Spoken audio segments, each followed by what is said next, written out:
You ask Tiger to solve. This deals with linear equations with one unknown. The final result is x equals 28. Let's solve it step by step.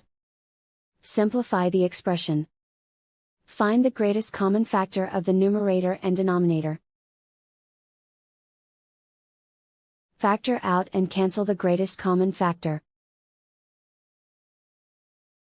Swap sides.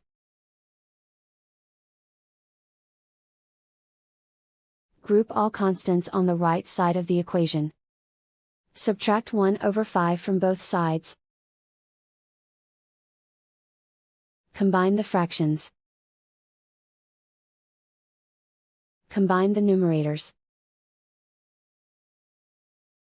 Reduce the zero numerator.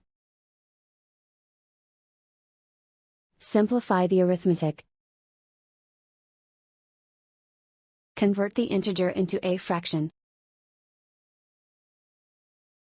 Combine the fractions. Combine the numerators. Isolate the x. Multiply both sides by 10. Group like terms.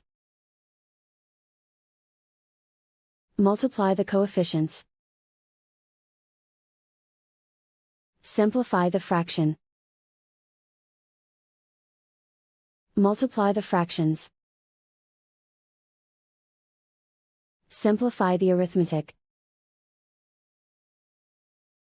And so the final result is x equals 28.